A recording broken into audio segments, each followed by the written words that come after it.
love that song. It makes me like just get in the mood, and it's so much fun. It has nothing to do with my presentation. It just is a fun walk-up song. I love music. I go to a lot of shows. I live in Denver. I try to go to at least one Red Rock show a year. I grew up alongside of the internet, so I am a geriatric millennial. That is the actual term for people born between 1978 and I think 1983 or 84. So that's me. It's a term I've come to love and embrace. But MySpace was really cool. And not Netflix, Napster was a big, deep part of my college life. So y'all know how old I am. But I love live music, and I actually just went to Bottle Rock in Napa Valley. Amazing festival. There was, I want to say maybe 50 different bands there over 3 days in beautiful Napa Valley. There's wine and really good food, and the headliners of the festival were Stevie Nicks on day one. I thought, Fleetwood Mac and Stevie Nicks were pretty cool. Now I'm a huge Stevie Nicks fan. Day two was Pearl Jam, and that was really interesting. I mean, I like Pearl Jam. And then day three, you had your choice of 2 bands that you could see. And on the main stage was Ed Sheeran, and on the other stage was Queens of the Stone Age. And so I was planning on going to Queens of the Stone Age with my girlfriend Jana, because that's like her favorite band. And my other friend Kirsten was like, I'm not going to go see Ed Sheeran. I was like, oh, I don't want to leave Amy and have her go see Ed Sheeran by herself. So I guess who here is a Ed Sheeran fan? Okay, so about half of you guys. I really could have cared less about Ed Sheeran, but I am now a fan, everyone. If you have the opportunity to see Ed Sheeran live, holy cow, what an incredible performer he is. Yes, he's extremely talented. It's just him on stage. He does like all of the tracks, all the background vocals, the drum sound, everything with his acoustic guitar. Absolutely incredible performance. And like I said, I am a huge fan now. And Ed Sheeran, he's an incredible songwriter, incredible musician. He's got a pretty good voice. Apparently he grew up with a stutter, so he listened to a lot of Eminem to overcome his stutter. And he also used to not be that great of a singer. It's not playing. George. I know, hook me up, George. This is a huge part of the show, of the presentation. Oh, there I am again. Okay, well, I know I could just act it out, and it probably would do just as good. If you can't get it up in the next 13 seconds, I will act it out. 2, 1. I know. Oh, God, no. Now I'm going to have to sing on stage. Oh, my biggest nightmare. Okay, well, I don't think it will work, which makes me really sad. So this is your guys' excuse. If you guys want to get on your phones really fast and look at YouTube and YouTube search Ed Sheeran singing badly. When he was 14 years old, he released an album, and he thinks he sounds incredible. And I mean, that's probably why it's still on YouTube. And he sounds horrible.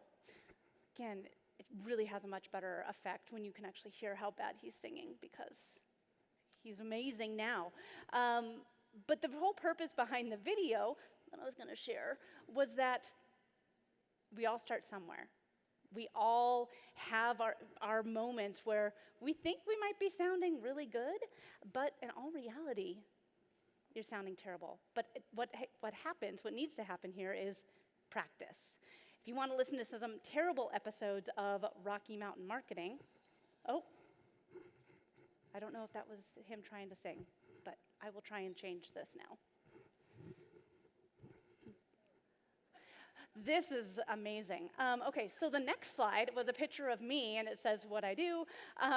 But I have a social media agency and podcast production company. I also have a podcast called Rocky Mountain Marketing. Oh, here he is singing badly for all of us. Now, this is Ed Sheeran singing badly. Just listen.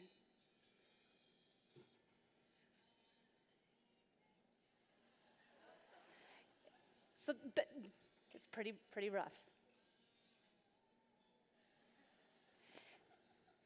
So thank you. So for those of you that can hear it, can we move to the next slide? Okay. Well, he sounds terrible. But I have Rocky Mountain Marketing, my first few episodes. Oh. Woo!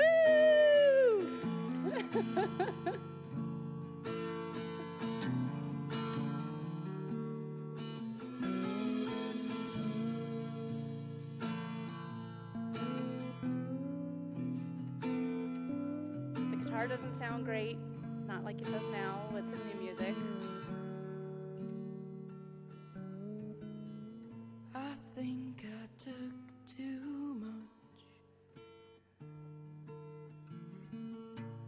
I'm addicted to your touch. Ow, ow, ow! But I'm crying. Cool, that's good, guys. We don't need to be. Thank you. Yay! All right, yes. Okay, the rest of the presentation is going to be a breeze now. Boom. Nope, I still can't change the slide. Okay, there I am, yay. So Rocky Mountain Marketing, if you want to listen to some bad podcasts, go listen to episodes 1, 2, and 3. I'm a nervous wreck. And I say this because I come from radio. I actually used to be the post-game reporter for the Broncos, the Rockies, the Avalanche, and the Nuggets. Yeah, woo. In Denver. Had a great job, absolutely loved what I did. I always thought I was going to be a radio sideline reporter. I was so fortunate enough to actually land that job right out of college. And then this thing called SiriusXM came out. Everyone in the radio industry panicked. A lot of people moved into TV. I moved into marketing. And I always wanted to get back into podcasting. And what better time than, 2020, when I was given the gift of time at home. And that's when I launched my podcast, which is now one of the top 1% podcasts globally. And thank you. And it is number 6 all time on the social media charts. So I say this because when I started my podcast, I was like, man, what the heck am I going to have to talk about every week about social media? Like, who's going to want to listen to that? I'm going to run out of things to say after 10 episodes. Well, I'm almost at 300 episodes, and now I do 2 episodes a week. And so I want to share that with you because, again, we all start somewhere. It might not be perfect when you launch your podcast, but getting started is the most important thing. Oh, none of my GIFs are coming through either. I'm so sad right now.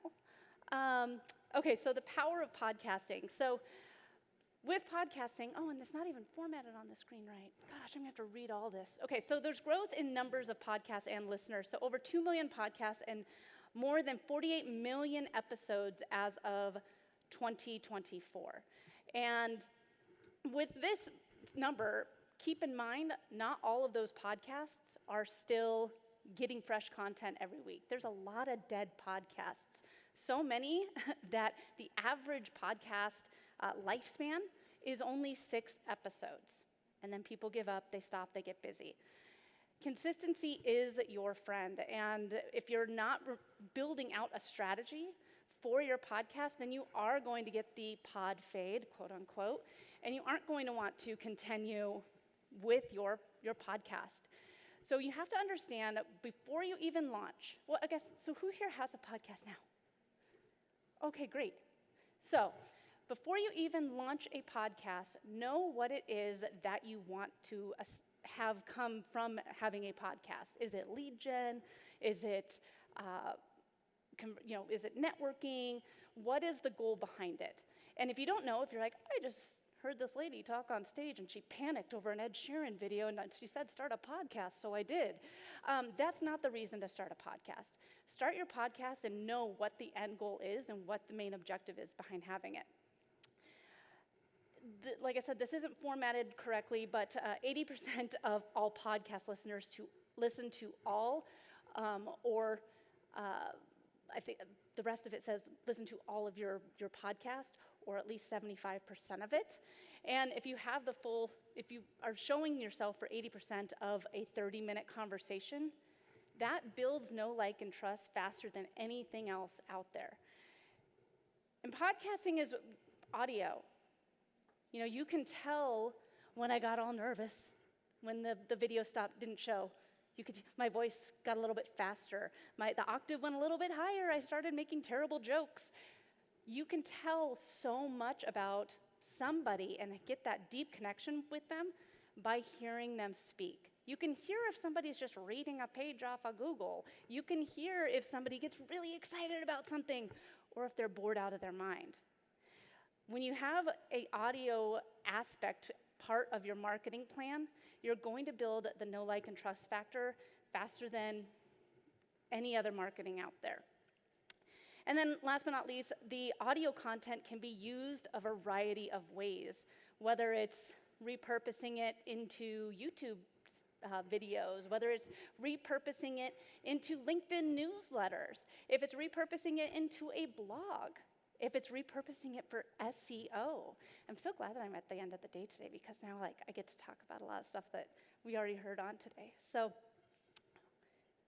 this one showed up okay. All right, so podcasting for brand building. So again, establishing authority. So establishing authority through podcasting allows you to be the expert in your field. It attracts the right people to becoming your biggest fans, and my favorite, potential collaborations. So we have a client, so at Next Step Social, we do social media and podcast production, and one of our clients is a realtor. And instead of just saying, okay, let's just showcase all these open houses that you have and just listed and just sold, what if we launched a podcast?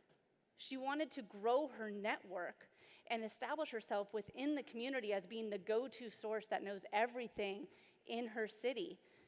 And now, after her podcast is launched, she goes out and she interviews local business owners, and we have it up on YouTube. We have it out in very, very hyper-localized SEO for the show notes and the show titles.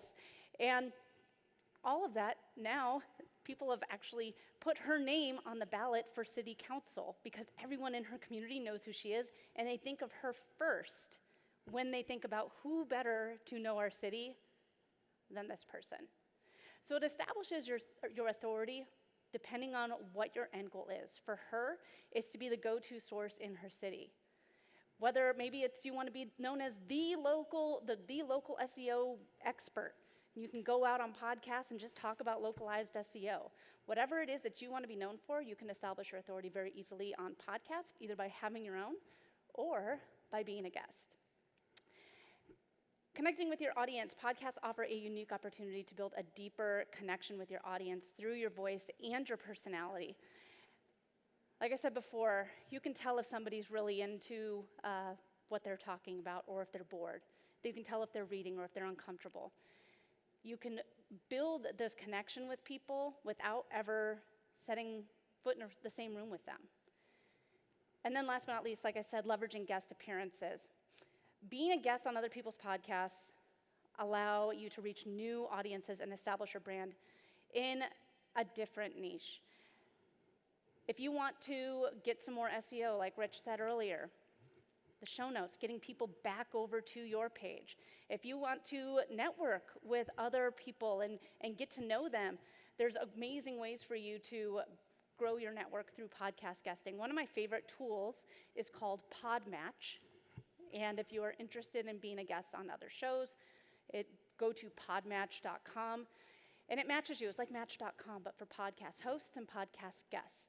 So you can say, like, I want to be on all of XYZ shows, all the entrepreneur shows I'd like to be on. So let's break down establishing authority just a little bit more here. It's kind of hard to see, sorry. So creates high quality content. So if you are creating a podcast, make sure that you're creating good content. It doesn't need to be an hour long. Really, it doesn't. It just needs to be good. One of the best things about this whole TikTok and short form video culture is that people want just the good stuff. We don't need all of the fluff. Get in, get actionable tips, advice, build out your authority, and then you can get out. Be picky with your guests. I think that if you're new to the podcasting world and new to the speaking world, doing guest interviews is a great way to gain the confidence to do the solo episodes. It can be weird sitting in a room by yourself talking to yourself. So start with interviewing guests and be picky with them. Don't just have anybody on. So, for example, Rocky Mountain Marketing, I did 3 episodes solo. Like I said, want to listen to bad podcasting, you can listen to episodes 1, 2, and 3. I'm solo in those, and I'm a nervous wreck. And then I did an entire season of guest interviews. Like I said before, this was during COVID. I was still trying to grow my business, so I interviewed people that I found on LinkedIn that I saw that they could use some help with their social media or their digital marketing. I reached out and asked them to be a guest on my podcast. I talked about what it was like to grow their business and be an entrepreneur. And at the end, but just so you know, I help with all that stuff that you said you were struggling with. That's how I was using it for lead gen. So decide how you want to use your podcast. Is it lead gen? Like that? Do you want your guests to be your leads? Do you want to network? Now that's what my podcast is. It's a lot of networking. So every Tuesday, I bring in another digital marketing expert. We sit down and we talk about digital marketing trends. It is a great networking opportunity for me and the guest. Jessica's been on my show. Rich has been on my show. Judy's been on my show. So it's a great way for me to continue building a relationship with them, even though we don't live in the same city or the same town. And then you also have the thought leadership. If you want your listeners to be your clients, thought leadership, you have to have a solo episode or solo podcast. Oh man, 10 minutes. I've spent a lot of time going over that Ed Sheeran stuff.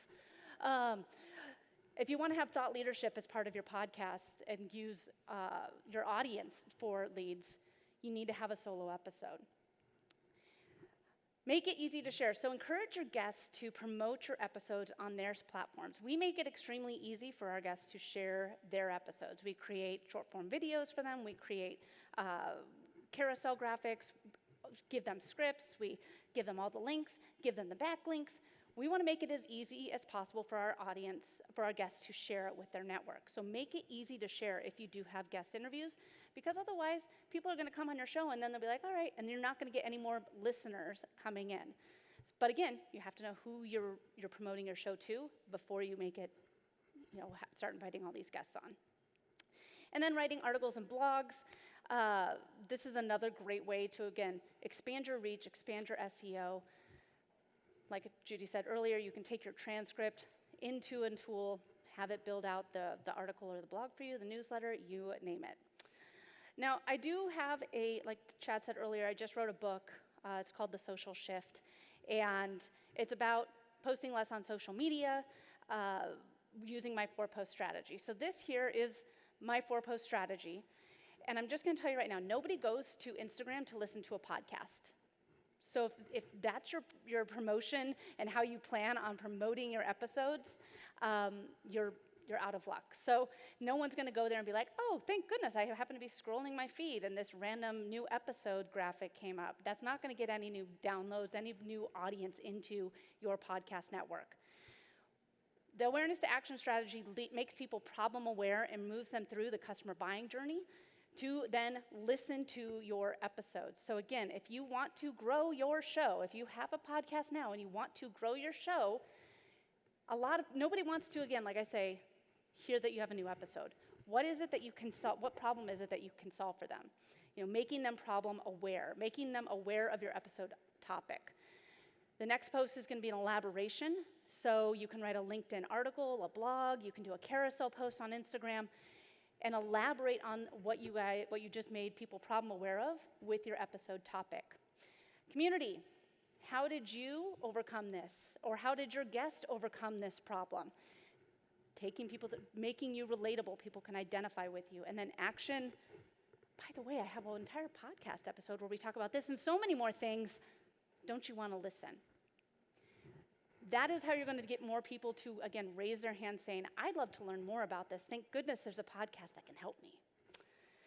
If you do decide to go the guest route, identify podcasts in your industry or related fields where expertise would be valuable. Podmatch is a great way to do it. Also, hashtags still work, folks, especially if you are trying to guest on podcasts in a specific niche. So if you want to be on more business podcasts, if you do hashtag business podcasts, you're going to be taken into a hashtag library of all sorts of podcasts about business. So use hashtags to help you find different podcasts to guest on. All of this, it's got messed up. So repurposing podcast content. Again, it can be used for social media content, your videos. Just turn on the screen. I know that it can be a little uncomfortable to be videotaping yourself, especially if you're doing solo podcasts. But turn on the screen. Don't just do audio only. Because if you have the opportunity to turn it into short form video, you'll be able to write LinkedIn articles. Like Judy said before, there's an entire video section that's coming to LinkedIn. So use your video from your podcast to help grow that know, like, and trust factor with your audience. You can use photos. Like riverside.fm is a great tool that I recommend to everybody that's recording podcasts because they give you great little short clips. They get little pictures of you and your guest when it knows when you're smiling, you're both smiling and not like making weird faces. Riverside.fm is a great tool for that. Blog articles. So again, it'll give you content for your website, increase your brand authority, and like Rich just said, increase your SEO. I was going to talk about YouTube, but Owen's after me, so I'll let him tackle this. And then email newsletters. If you own your email list, you're not building your content on rented land. If you don't have an email newsletter or an email list of some sort, you're missing out on a huge opportunity. So focus on repurposing your content for your email newsletter. It wouldn't be 2024 and Social Media Week Lima, unless I mentioned AI. So here's a couple AI tools that I think are incredible for your podcast production. Yes, screenshot this. So Capshow is an AI-driven content creation tool. You literally just drag and drop your audio file or your MP4 file into it, and it spits out all the content that I just talked about. And one really cool thing that I can now announce is that they built my 4-post strategy into Capshow. So it will give you the awareness, the action, the elaboration, and the community posts. So Capshow is a great tool, and it will also allow you to make some of those short-form videos. If you want to make more short-form videos, Judy talked about Opus Clip. Opus Clip is a great tool. I also really like Submagic. Submagic is short-form videos, and it puts the B-roll into your video, so you're not just looking at two people on a screen talking to each other and it looks like it's actually from a podcast. It makes it look more like a short form video clip. And then last but not least, Descript. Terry and I actually were talking about Descript on the way over here. It's great for podcast editing and transcription. It's just like a Word doc. You can copy and highlight it and delete things from both the video and the audio side of things. So Descript is a great way to easily edit your content. So be sure to check out those three. How am I doing on time? Like 5 minutes? 3 minutes. God, okay. Key metrics to track. So you need to know what it is, again, that your big end goal is for your podcast. Because otherwise you're just creating content just to create content. And honestly, nobody needs more content right now, more lousy content. Make your content good. And know what the goal is, because if you're going to be sitting down for an hour a week to create a podcast, and you're like, I don't know, I have a show, but we get a couple downloads, well, that's a waste of your time. Like, you should know, okay, well, I know that my demographics for Rocky Mountain Marketing, 70% of the audience are in Colorado, which is, it's the name of the show, cool. But then it's followed by New York and then California. So knowing who it is that's listening to your show. I also know that the majority of my Spotify listeners are females between the ages of 35 and 44. That's really similar to my Instagram audience. When you know who it is that's listening to your show, it makes it really easy to create content specifically for them. look at your website traffic.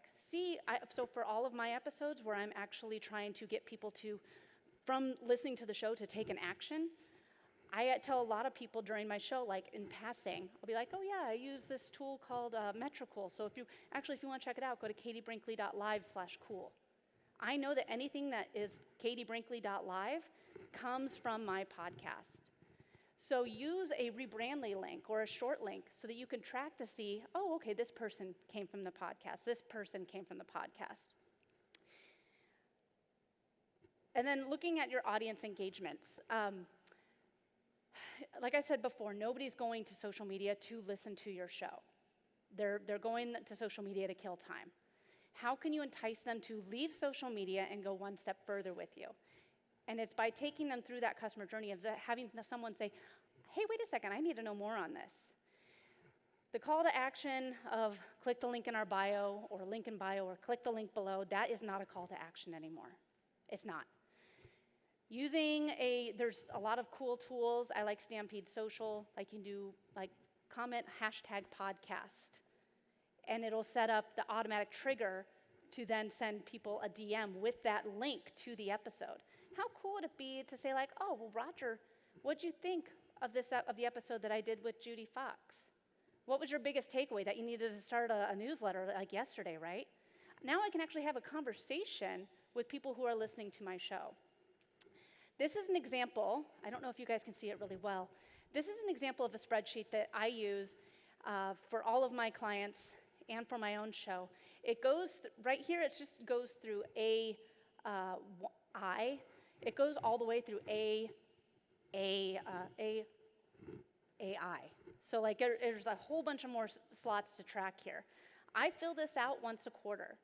And the reason I do this is because then I can know, okay, well, people really love my guest interviews. People really like it when I say how to blank in my show titles. And this one got a ton of downloads and it didn't match any of those. It wasn't a guest interview. It wasn't this. It had a weird title. Oh, but gosh, Judy, I'm just throwing it out there on all of them. But Judy shared it on LinkedIn and she has a huge audience. So that's why it got so many downloads. I need to try and get Judy back on the show again. So looking at all of this and keeping track of it, do it once a quarter. Look to see what's working, what's not working. And you can then change your titles, change your format. That's the whole reason why I do 2 episodes a week now with my solo episodes. The solo episodes were getting the best downloads, even though they were shorter. But I didn't want to stop my networking, so that's why I do 2 episodes now. So looking at your metrics will allow you to grow your show and make sure that you're doing stuff that's actually moving the needle. All right, my time is up. Last best practices and tips. Be consistent. Pick a day. Stick with it. If it's Tuesdays at 8, make sure it's always Tuesdays at 8. Record some episodes so that you're batched ahead. Make sure that you have the best guest on there, not just somebody to fill space. If it's someone that's just to fill space, go solo. You have a lot to share. As Chad said numerous times today, you have a story. Share it. Engage with your audience. Encourage your audience to engage with you, follow you on social media, and to respond to you. Use those short links so that you can see who's actually listening and taking action from your show. And always be willing to improve. Track your metrics. Create a spreadsheet similar to what I have here so that you know that what you're doing, the time that you're spending away from your business is actually worth it and working. I do have a free checklist if you want to start a podcast. It's the CEO's podcast checklist for success. You can get it from that QR code. Thanks for bearing with me, everyone, as I struggled and tried to sing and dance on stage. It has been awesome, and we can talk about my weird pinky today at the VIP show if you'd like.